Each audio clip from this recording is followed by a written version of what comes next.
Ngayon, at maski noong panahon ni Rizal, ang Biñan ang isa sa pinakamayamang bayan sa probinsya ng Laguna.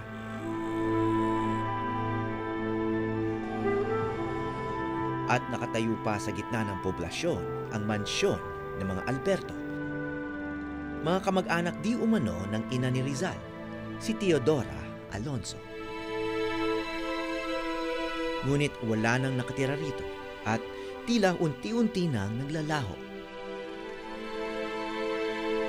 Saksi raw ito ng mga lihim ng pamilya ni Rizal.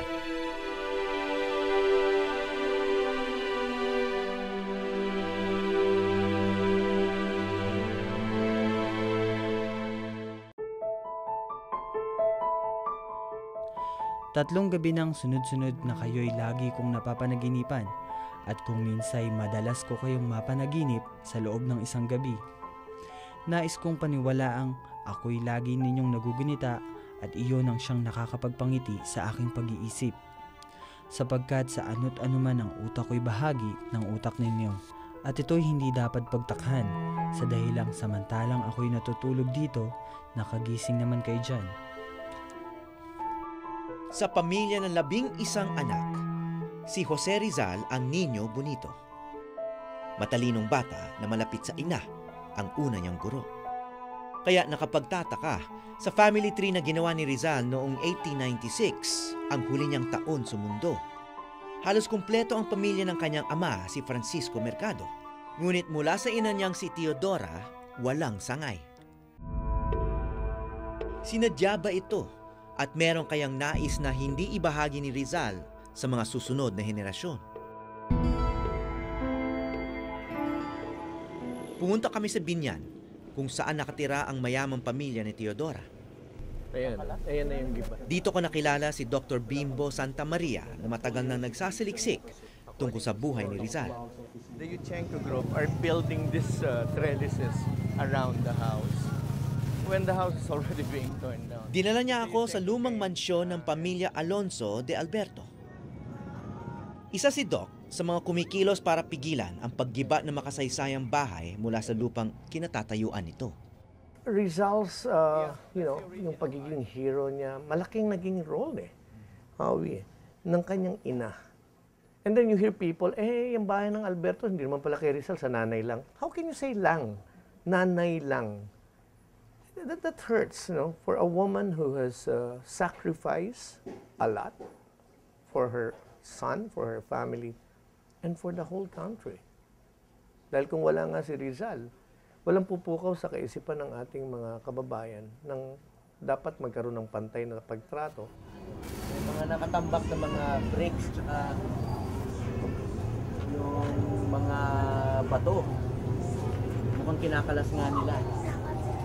Patong-patong ng mga bato sa loob.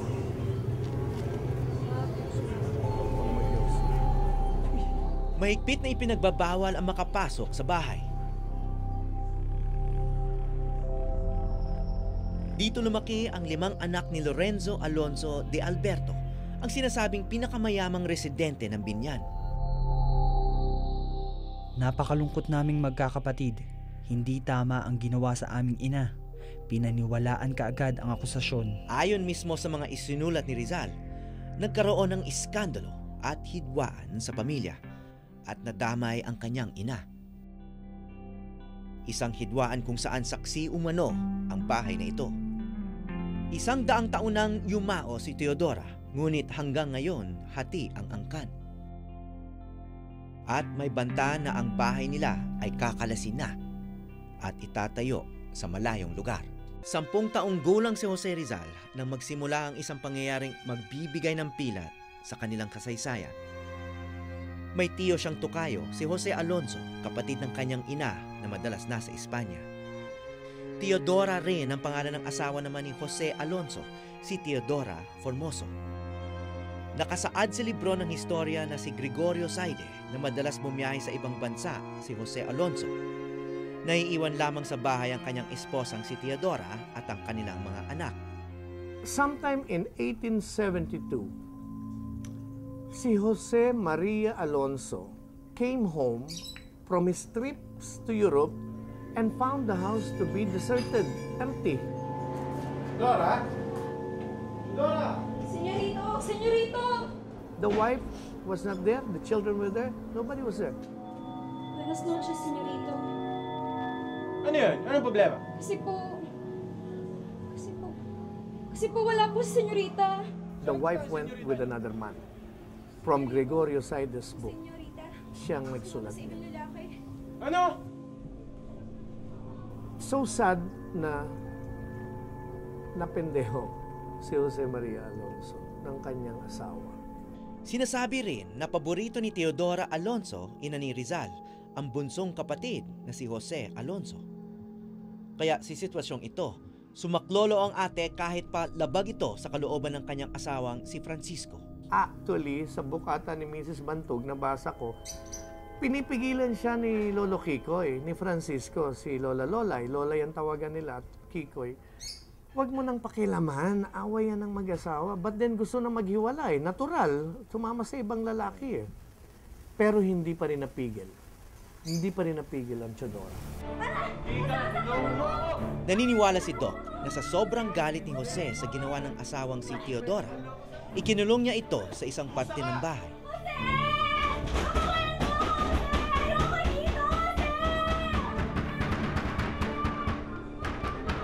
Ibinili niya kay Teodora Alonso ang kanyang asawa. Diyan siya nagstay habang wala si Jose Maria. Naisalin din ang kwentong ito kay Barbara Gonzales, apo sa tuhod ng kapatid ni Rizal na si Lola Maria. Si Jose Alberto kasi may asawa na peninsular daw. No? Tapos yung asawa lakad ng lakad kung saan-saan. Sa Madrid yata o ewan. Minsan daw, dinalhan ng merienda ni Teodora ang hipa kasama ang kanyang panganay na anak na si Saturnina. Ngayon, si Teodora Alonso at si Saturnina, nagpunta sa bahay nila, ginawaan siya ng merienda. Nagdala ako ng merendal kung sakaling nagugutom ka. Tapos yung merienda, nung binigay sa kanya, kinuha niya yung merienda, linagay niya sa lapag. Tinawag niya yung aso niya. Ronquillo? Ronquillo? Ronquillo, mi pero. Ven aquí, ven aquí. Kinain ng aso niya. Namatay yung aso. Dahil sa nangyari sa aso, pinagbintangan raw ni Teodora Formoso si Teodora Alonso na balak siyang lasunin ito. Patayin, may lason yung pagkain.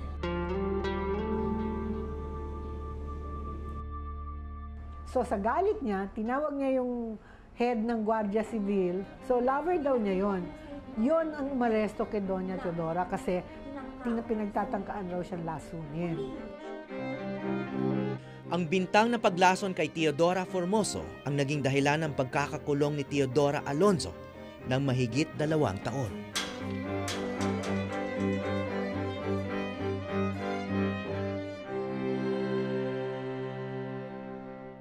Kinumbinsi ng alkalde ang aking ina na umamin para lang siya ay makalaya at makita ang kanyang mga anak. Sino ba ang makatatanggi sa ganitong kondisyon? Bagamat umamin nga si Teodora, hindi pa rin siya ipinalaya tulad ng ipinangako sa kanya ng alkalde.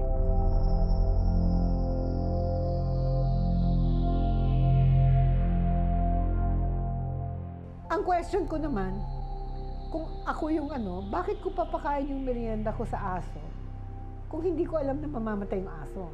Di ba? Di siguro pinalinaso na muna niya yung aso niya bago niya pinakain yung... So frame up. Baka.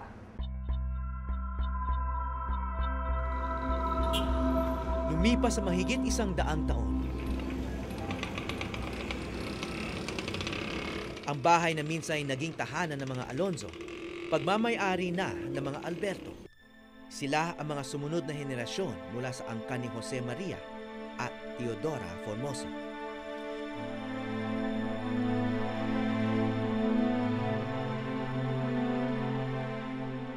Mula sa labas, kapansin-pansin ang magarang istruktura ng bahay. Hindi mo isipin na halos 200 taon na itong nakatayo. Kahit pa isinasaad sa batas na kinikilala ang anumang istrukturang may edad 50 pataas bilang national landmark, wala itong plake ng pagkilanlan. Ang hindi pagkilala sa bahay na ito bilang isang landmark ay nagpapaugong sa mga chismis na bastardo umano ang pamilya Alonso. Bahay ng mga Alonso de Alberto, ang kanang ina ni Jose Rizal. Nang ipadala ang batang Rizal sa Biñan para mag-aral, sinasabing tumira si Rizal sa isang tiyahin at hindi sa malaking bahay ng kanyang lolo.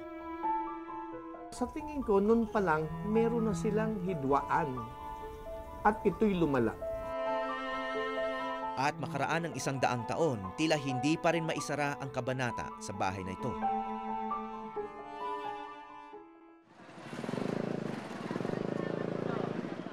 Buwan ng Hunyo nung nakaraang taon nang kumalat ang balitang ginigiba na raw ang bahay sa Biñan. Umalma ang grupo ni na Dr. Santa Maria.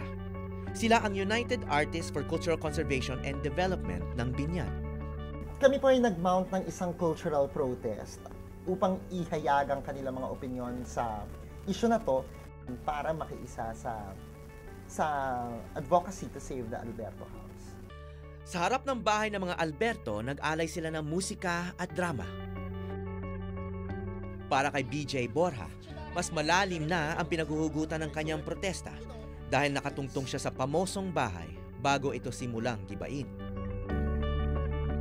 At sa tingin mo, na-appreciate ng mga taga-Biñan itong bahagi ng kanilang kasaysayan na to? Feeling ko, piling-pili yung mga tao na nakaka-appreciate ng piece of history na. Siguro karamihan sa mga tao, hindi nila alam kung anong kasaysayan ng bahay.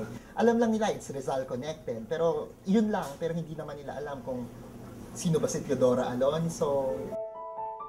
Si Teodora Alonso, ina ng pambansang bayani, ay pinaniniwalaan ng grupong dito sa bahay na ito nagdalaga.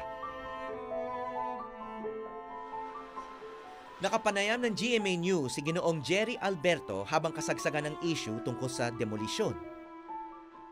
Siya ang kasulukuyang may-ari ng bahay, apo sa tuhod ni Jose Alonso, ang bunsong kapatid ni Teodora Alonso. This is not the house of Teodora Alonso.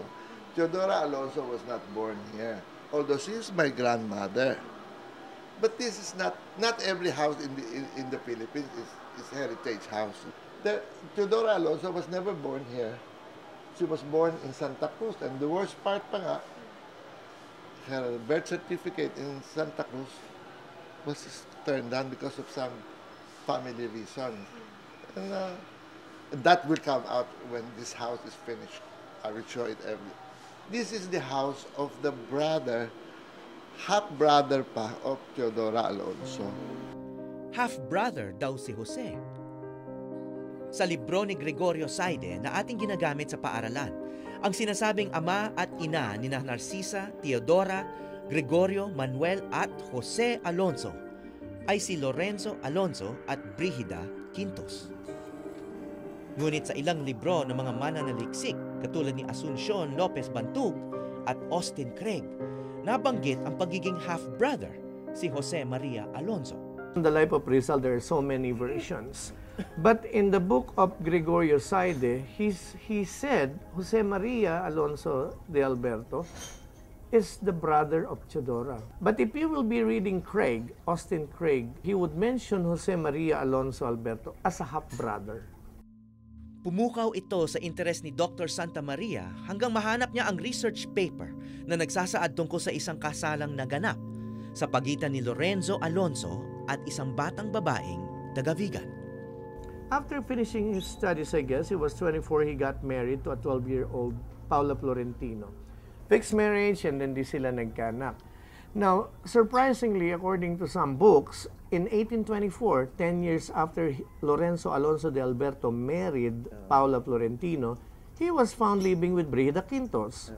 Itong sinasabi mo na version na, kumbaga, hindi legitimate yung kasal o yung pagsasama ni Lorenzo at ni Brigida, which would make their children, in a sense, in a Illegitimate. way, illegitimate. Illegitimate o mga anak sa labas. Ito kaya ang dahilan kung bakit putol ang ginawang family tree ni Jose Rizal. Ngunit ayon sa marami, Si Jose Alonso lang ang lehitimo at si Teodora at ibang kapatid ang mga anak sa labas. Isa sa teorya ni Dr. Santa Maria kung bakit lumabas na half-brother si Jose Alonso ay dahil sa dalawang kaganapan sa buhay niya. Ang tatay nilang si Lorenzo has contributed so much, Howie, to the missions of the Dominicans in Indochina. Because of this, Howie, he was conferred the title of the Order of the Knight of the Order of Queen Isabel the Catholic. And later on, I would presume that Jose Maria Alberto married a certain Teodora Formoso, well-known family. Now, you are going to get married, and you are a knight. So you will be asked papers. Sinasaad ng liham na ito. Ngunit dahil pumanaw na si Lorenzo nung panahon na yon, maaaring isalin ang titulo sa isa niyang anak. Kung magkagayon, Kasi how can you be conferred a knight if you're an illegitimate child? At dahil ito isang napakalaki at napaka-importanting conferment for a family, baka nag-usap itong magkakapatid. Kunyari, hindi tayo tunay na kapatid ni Jose Maria, siya na lang magkuha niya. Para at least meron tayong hold sa government ng Spanya. I think Jose Maria declared himself to be the legitimate son of Lorenzo Alonso and Paula. Dinisoon niya ang sarili niyang mother, Brigida Quintos. Dagdag pa ni Dr. Santa Maria, malaki rin ang kinalaman ng isyong ito sa kasaysayan ng bahay. So bakit si Rizal, a very precious child of Francisco and Teodora, did not stay in the big house when he studied in Binyan? Instead, lived with Tomaso Mercado. Most likely because of discrimination from the wife of Jose Maria.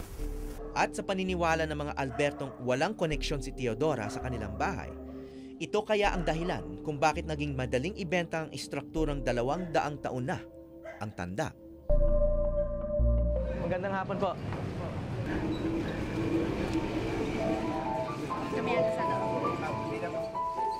Ilang beses kaming pabalik-balik sa Binyan bago kami pinapasok ng mga otoridad sa mansyon ng mga Alberto. Timo yung kapis, oh. Sa bungad pa lang, bumulaga na sa amin ang nagkalat na piraso ng bahay. Totoo nga ang napabalitang unti-unti nang ginigiba ang makasaysayang mansyon sa Binyan.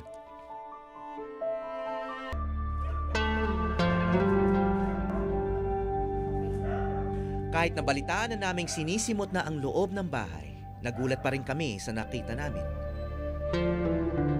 Hinatay na ang mga hagdan at sahig, at wala na rin ang mga dingding at kisame na siyang naging saksi ng kasaysayan. At pati ang pundasyon, hinuhukay na rin. Ngunit dama pa rin ang dating karangyaan ng tumira rito.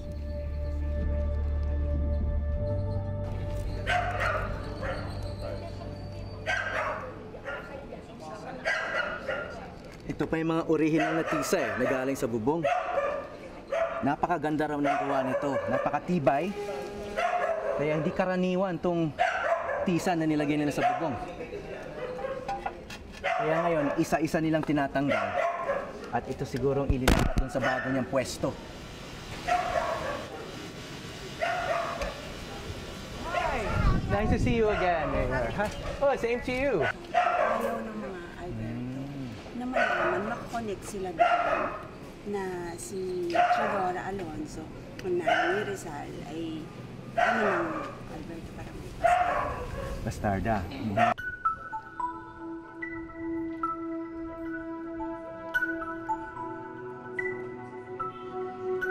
So ito na lang talagang natitira from that age, no?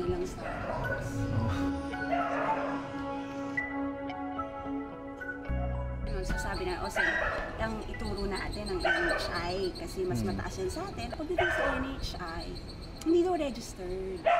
Ito bilang landmark. Yeah. Ibig sabihin, walang connection si Rizal dito? Oo, Wala? Wala daw. Sa unti-unting pagkaubos ng bahay, nauubos na rin ang pag-asa ni na Dr. Santa Maria na isalba ito. Pero para kay Ginoong Alberto, may karapatan din sila bilang may-ari. I don't know what they're talking about, but I don't see what is the batas there. It is a private property. I have been paying my taxes religiously, and I can do it whatever I want with it. The deal is closed, so it is finished. There's nothing they can do about it, and there's nothing I can do about it. And the deal is? Move it, all the materials to Bataan. Tila marami pang kwento sa loob nito ang mananatiling lihim. Mga lihim na nagpasalin-salin sa mga sumunod na henerasyon ng pamilya ni Rizal.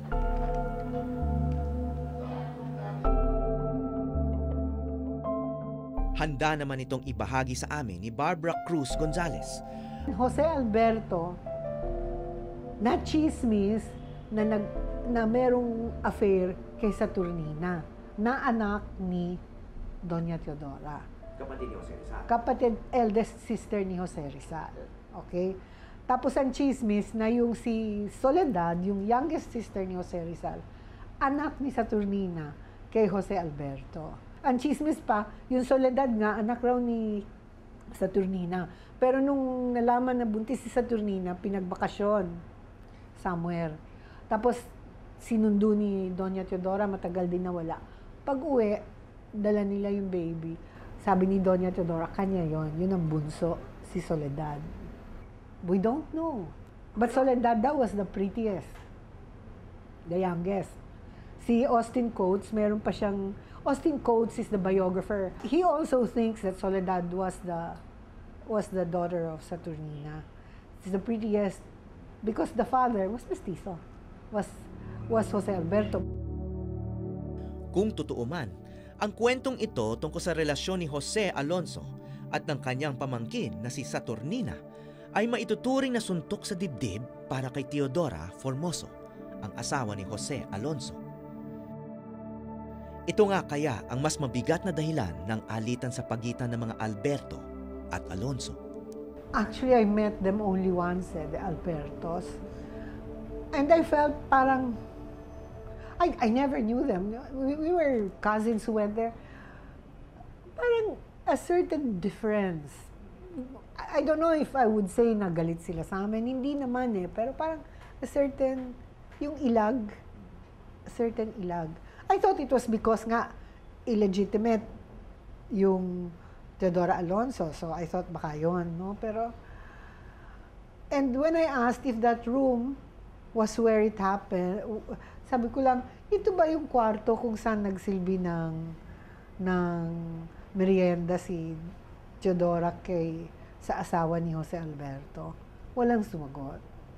What will the truth accomplish in this case? Kung ilalabas yung mga ikinahihiya ng mga ibang... What's wrong? Just tell the truth. The truth is the best thing. It will show Filipinos that anybody can be a hero. It doesn't have to be somebody with a beautiful family where everything works so well. Everybody gets married and stays happily married. No. Anybody can be a national. Anybody can be a hero, actually. Anybody.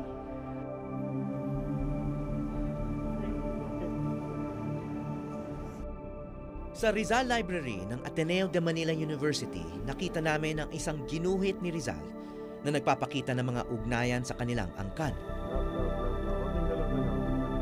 Hindi naman pala niya inilihim sa lahat ang pamilya ng inang si Teodora. Ayon dito, iisa ang ama at ina nina Teodora at Jose Alonso. Ako po si Howie Severino at ito ang Eyewitness.